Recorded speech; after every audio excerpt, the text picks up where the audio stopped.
RRB বিভিন্ন exam নিয়েছে, কিন্তু বিভিন্ন এক্সামের ক্ষেত্রে যখনই কোনো সমস্যা হয়েছে আবার রিশিডিউল দেওয়া হয়েছে, সেটা পার্টিকুলার কিছু জায়গায় কিছু সেন্টারে হয়েছে। এবার যেটা হচ্ছে, বিভিন্ন স্টেটে হচ্ছে, বিভিন্ন সেন্টারে হচ্ছে, এবং শুধুমাত্র একটা শিফট নয়, শিফট 1, শিফট 2, শিফট 3, পরপর শিফট গুলোতেও হচ্ছে। আজকে আবার একটা শিফট 1 এর এক্সাম ক্যান্সেল হয়েছে, তো এর জন্য আবার রিশিডিউল দেওয়া হয়েছে, এবং সেটা এতদিন বিহার স্টেটে হচ্ছিল, এবার অন্য স্টেটেও হচ্ছে। তারপরে হয়তো আমরা নেক্সট আবার অন্য স্টেটে দেখতে পাবো। তো এটা কি হচ্ছে? এগুলো যেগুলো হচ্ছে সেগুলো রীতিমতো একটা ফ্রড কেস হচ্ছে, ফ্রড কোনো একটা কি বলবো কার্যকলাপ হচ্ছে, যার ফলে পুরো টোটালি এই যে যে মানুষ এত পরিশ্রম করে, স্টুডেন্টরা এত পরিশ্রম করে পরীক্ষা দিতে যাচ্ছে, এবং সেই পরীক্ষাটা দিয়ে পরে শুনতে পাচ্ছে যে সেই পরীক্ষাটা ক্যান্সেল হয়ে গেছে। তো চলো নোটিশে কি কি বলা হয়েছে সেটা একবার দেখে নিই। তো আমি নোটিশটা ওপেন করছি।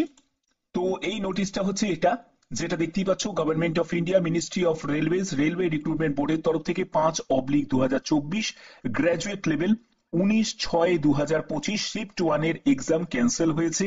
সিবিটি 1 এর কোন সেন্টারে? সেটা হলো Hazaribagh, Jharkhand, Ranchi, RRB Ranchi, RRB Ranchi, RRB Ranchi, এই সেন্টারের এক্সাম ক্যান্সেল হয়েছে শিফট 1 এর। ঠিক আছে? এতদিন বিহার স্টেটের হচ্ছিল, বিহার স্টেটের পার্টিকুলার একটা সেন্টারে সেখানে হচ্ছিল, এখন এবার এই সেন্টারেও সমস্যা, যেখানে তোমরা দেখতে পাচ্ছ যে first stage computer based test against 5/2024 schedule on 19/6/2025 shift 1 এর এক্সাম ক্যান্সেল হয়েছে, এবং এটাকে রিশিডিউল করা হয়েছে। তো রিশিডিউল করে কোন ডেট রাখা হয়েছে সেটাও কিন্তু জানানো হয়নি। এরকম করে আরো অন্যান্য যেসব সেন্টারগুলোতে যেগুলো এরকম প্রবলেম হয়েছে, সেখানে নয় লাইটিং এর সমস্যা হয়েছে, অনেক জায়গায় বলছে যে স্ক্রিন অন হয়নি, ঠিক আছে, কিছু জায়গায় বলছে এক্সাম দিতে দিতে স্ক্রিন অফ হয়ে যাচ্ছে, এইরকম বিভিন্ন ধরনের সমস্যা হয়েছে। অনেক জায়গায় পেপার লিকের সমস্যাও শুনতে পাওয়া যাচ্ছে। তো এটা কি হচ্ছে? আরআরবি ঠিকমতো কন্ট্রোলই করছে না। পুরো এই জিনিসটা একটার পর একটা সেন্টারে আমরা দেখতে পাচ্ছি, এবং একটার পর একটা শিফটে এক্সাম ক্যান্সেল হয়ে যাচ্ছে। এবার দেখো, যারা যারা ওয়েস্ট বেঙ্গল স্টেট থেকে তারা পরীক্ষা দিতে যাচ্ছে, কেউ রাঁচিতে যাচ্ছে, আবার দেখবে অন্য স্টেট থেকে তারা রাঁচিতে পরীক্ষা দিতে যাচ্ছে। এত কষ্ট করে, এত টাকা খরচা করে যদি সে পরীক্ষা দিতে যায়, এবং সেখানে যে যদি সে পরীক্ষা দেওয়ার পরে, ভালো পরীক্ষা দেওয়ার পরে সে যদি শুনতে পায় যে সেই সিবিটি 1 এর এক্সামটা তার ক্যান্সেল হয়ে গেছে, তার তার মানসিক অবস্থাটা কি থাকে চিন্তা করে দেখো।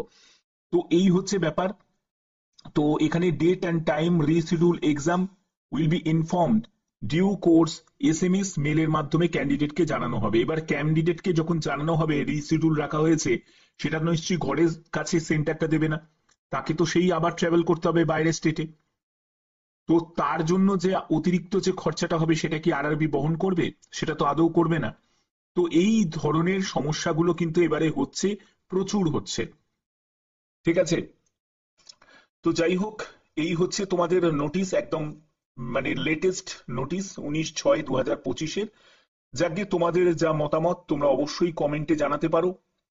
বাদবাকি তোমরা কোন আরআরবি তে অ্যাপ্লাই করেছো সেটাও তোমরা অবশ্যই কমেন্টে জানিয়ে দিতে পারো, যে কোন আরআরবি তে তোমরা অ্যাপ্লাই করেছো।